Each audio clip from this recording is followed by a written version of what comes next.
Hey guys, welcome back. Today we're going to do The Silencer issue number 7 by DC Comics, and we're going to, start off where we left off.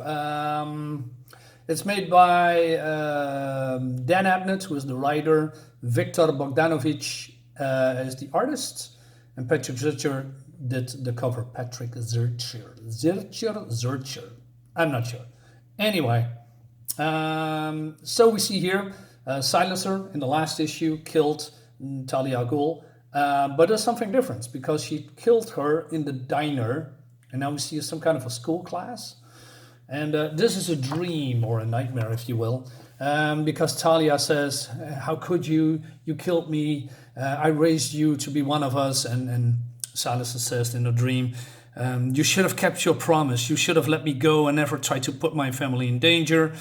Talia goes surprised by that. He said, "Leviathan is your family. I am your family. All those years invested in your training, etc., etc." And then, we see this, and then she's gonna wake up, and she is in the plane.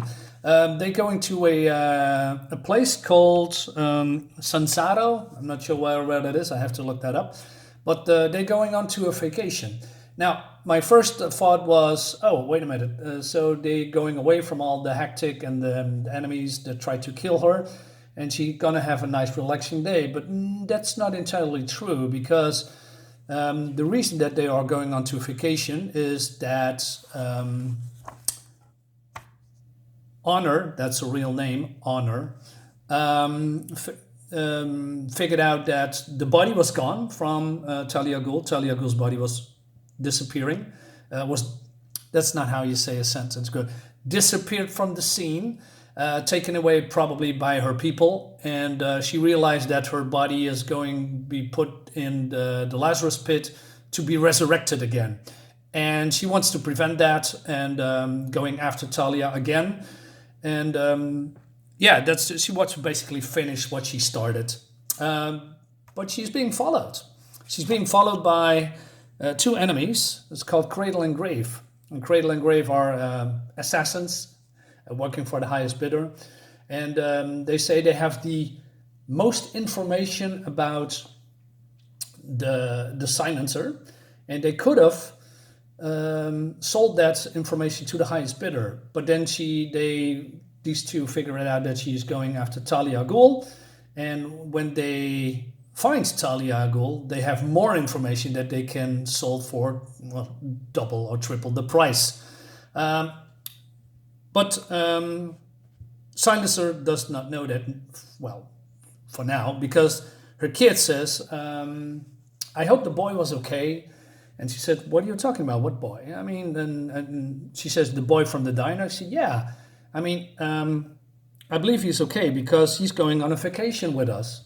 "What do you mean on a vacation?" "Well, they said, 'Did you see him, Mama? He's back on the plane.'" And then she realizes that she wasn't careful enough, and that, she realizes that these two know her family, and she has to be, I don't know, taken out, or she's gonna silence them. Ha ha ha! No pun intended. And she has this dial nanode thing. She uses that to weave her costume. She goes into the compartment storage or something like that, or is it the cargo hold? I'm sorry. And she is going to measuring the distance where these two assassins are, and the costume weaves a knife. And I think that's an actually cool feature, because we don't see much what the costume can actually do. It's been, nanotech or something like that, but it can do a lot more than we think. Just, I thought to myself, well, it's just a padding, just a protection suit, and maybe some stuff with the visor. But no, it can do way much more. I hope we're going to see that in future issues as well. So she is carving a hole, and I like this shot a lot. We see also the teeth flying out of Grave, and they are totally shocked. I'm a big fan of the art. I didn't know that Viktor Bogdanovich, I never knew that name, was the artist. I always thought it was Greg Capullo, because in my mind, Greg Capullo has a similar art style. So I thought, hey, this is Greg Capullo's art, but then I I figured out it's Viktor Bogdanovich, and I looked him up, and he did way more stuff and than I thought he did. So great stuff. Sila's gonna fight them, and she says, "Who else knows?" I'd probably show you a little bit too much. That's not my intention, but yeah, it doesn't matter. So I said, no, we are the only ones. We're going to sell your information to the highest bidder. Cradle uses her body mods and transforms into her true self, and with high armor. And Silencer is going to defend herself, and she has also the silence bubble, or the zone of silence around her, so that nobody knows what's going on. What I find particularly strange, going a little bit back, I mean, if you are carving a hole in the deck of the plane, I mean, isn't there someone noticing that big hole? Because if I go back a little bit further, I mean, she's here on the back. Isn't that on this side not other people sitting and or not?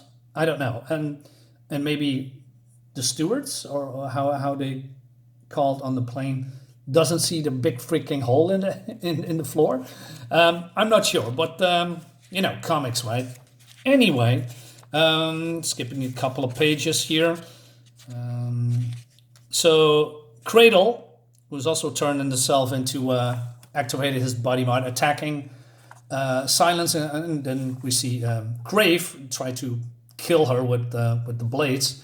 She misses, and she accidentally guts Cradle, and but Cradle is very pissed off. He shouts, but the silence bubble, or however you call it, there's no sound. So, but he is pissed off, and then he's doing something stupid, because he is so hurt and so pissed off at Silencer. He uses his body cannons, and he shoots a hole into the hole, which. Yeah, well, then this happens. So the plane goes in, into some kind of a emergency dive, and the pressure is falling away, and we see Cradle falling out of the plane, and she's a goner. She's bye-bye. Then we see the suit doing again great stuff. It's how do you say? It creates or weaves micro hooks into her palms and finger pads, so that she is not also falling out of the plane. What's weird is that now she kicks Cradle in the face, and he flies into the hole, but then he is not going through the hole because he's too big, and then she's using her thingamajig to, transform or liquefy certain parts of the cargo, and then seals the hole with him in it. The strange part, I think, is she says, his corpse goes flying and wedges tight in the hole. So that means you break his neck here, you kill him here. Again, there is no sound, and I know because of the bubble, but there's not really an indication that he is dead. So I don't know, maybe the narrative could explain that a little bit better. So something like, I'm kicking his head in, and I snapped his neck, and then goes to here. But that's maybe a little bit of nitpicking. So everybody is safe on the plane now, and then everybody's returning to the seats, and the pressure is returning, and then they are going land in Sarsaro, or whatever it is. And there's a page after that leads into the next comic. I mean, great stuff. Well, great. It's not a bad comic. It's not really good, but I think it's great because I love the character Silencer.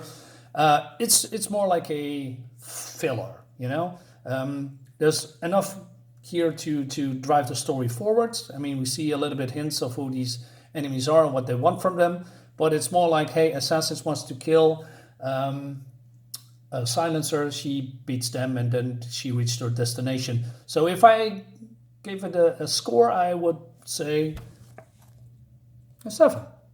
Yeah, that's a nice score. Yeah, let's leave it at that. Guys, thank you so much for watching. I see you next time. Bye-bye.